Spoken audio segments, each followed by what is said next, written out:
If you're just starting to use Copilot and are struggling to get value out of it, maybe you've typed in a prompt, hit submit, and thought this was a waste of time. I've been there, but with a few tweaks, a few mindset shifts about how you can think about Copilot Chat and use Copilot Chat, you can really transform the value you can get out of this tool that's included in your M365 subscription. So if you have a Copilot Premium license, don't click away. We're gonna be talking about some things that are pretty fundamental to how you use Copilot, regardless of what level licensing you have. So one of the things that confuses people about Copilot is the fact that there is this paid version and the free version, and they can do very different things, but they all look very similar. Copilot Premium automatically has access to all of your work context, your emails, your documents, anything that you might also have access to. You can ask it questions and it's gonna use that information to give you an answer. Whereas Copilot Chat can't do that. It can only work off the information that you gave it directly and the information it can gather from the internet that's publicly available. It's really great for doing things like drafting rough content, asking questions, or just kind of general AI work.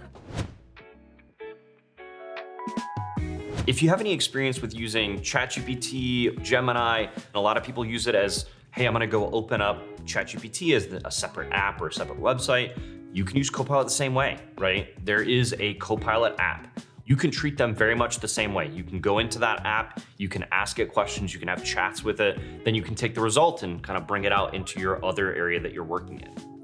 What's different is you also have integrations with other Microsoft tools. One of those apps is Edge. If you're browsing the internet with Edge, you can easily click the Copilot icon and then start a chat in the context of your current web page. In addition to Edge and the Copilot app, there's also integrations with tools like Word and Outlook.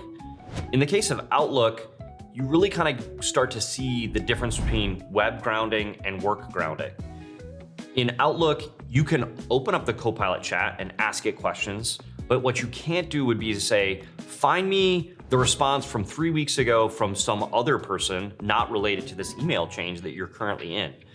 That would require a broader knowledge about what's going on within your tenant and your data. And that's not something you're able to do. Because again, the only thing you have access to within Copilot Chat is content that you've given it. So for example, I have this email open, it knows about that email, or the broader web context. So if it's publicly available on the internet, you also have access to it. One thing to be aware of is that Microsoft recently changed the availability of Copilot Chat in tools like Word, Excel, and PowerPoint for larger organizations. So if you're part of an organization that has more than 2,000 licenses, you may not see Copilot Chat, so this included chat that we're talking about, in your Word, PowerPoint, or Excel. The most important skill to be effective at using Copilot Chat is to understand how to prompt effectively. So we've broken this down into a 3-part formula that if you follow it, you're gonna really find a lot of value in the prompts that you're able to create. The first thing you need to know is to anchor your prompt in context. Provide it the information that you need it to have, that it doesn't have in the broader web context. So the second thing to worry about is being explicit about the outcomes you want.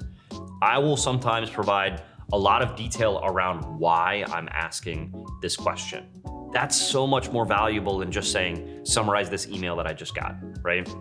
So the final thing that you should be focused on is guiding the shape of the answer that you get from Copilot Chat. And this could be as simple as, for me, a lot of times I'll ask it to do something at the 12th grade reading level. And the reason I do that is because it makes the response not super technical. So now that you've got the building blocks, let's go to a demo that can really explain in real world terms how you would use this. So here we are in the Copilot Chat interface. I've got a chat open and I'm just gonna add this document. So I've got this Word document with some transcripts from a meeting and I'm gonna ask it some questions. So the first one that is really probably tempting for everybody is, please summarize this transcript.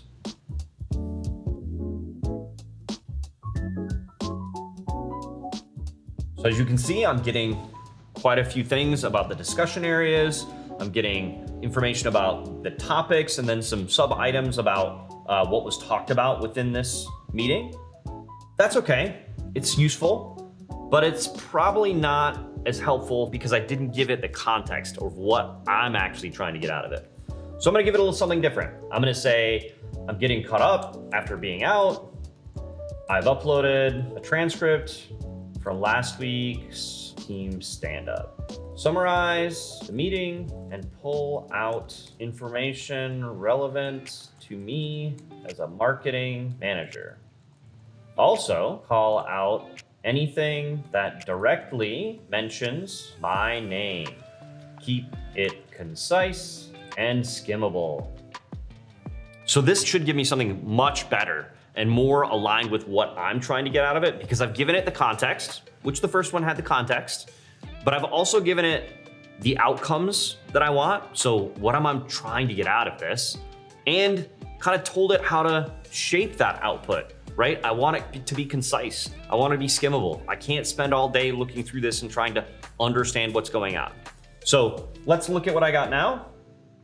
It's exactly what I asked for. It's very skimmable, very directly telling me what happened. So actions that I might have missed that I want to come up to speed on, and also things that mention me. So important things that I want to keep in mind that, either someone was talking about me that I might want to be able to reach out and get some more detail on, or things that people have asked me to do. So now we've seen an example where the context is given in a file. Now let's talk about an example where the context is all in the prompt. So I'm gonna go and create a new chat, and I'm just gonna ask it something really basic. What did Microsoft announce recently?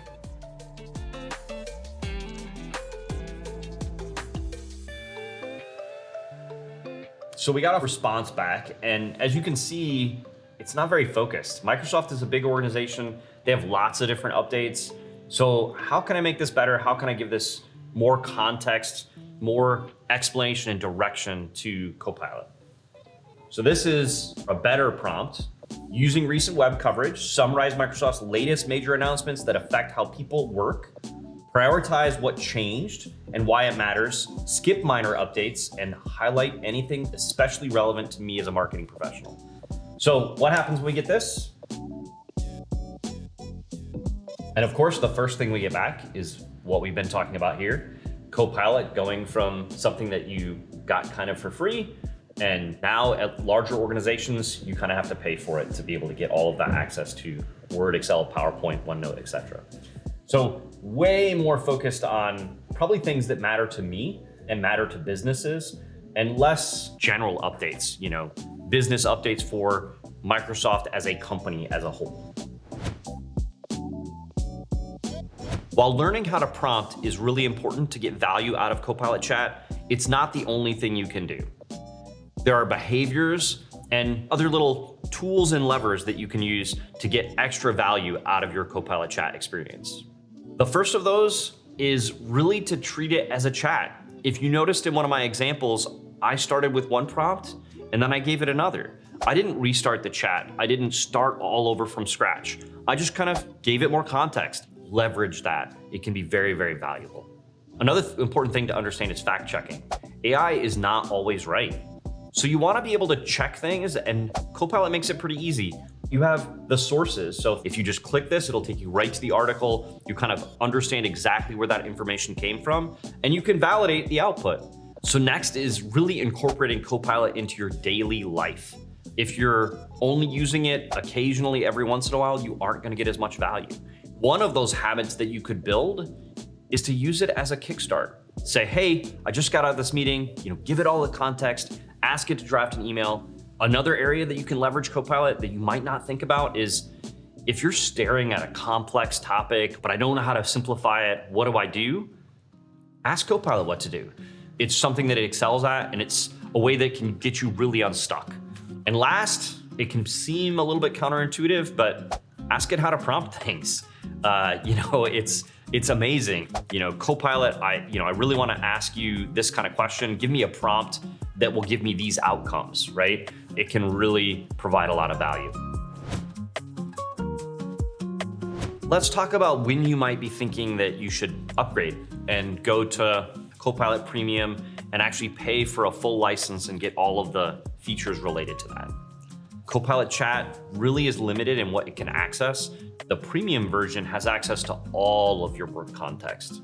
So if that's something you're always needing to do and is really important to you, you find it to be a burden to try to, provide that context manually or feed that information in, that's a sign that maybe the premium version might have some serious value for you.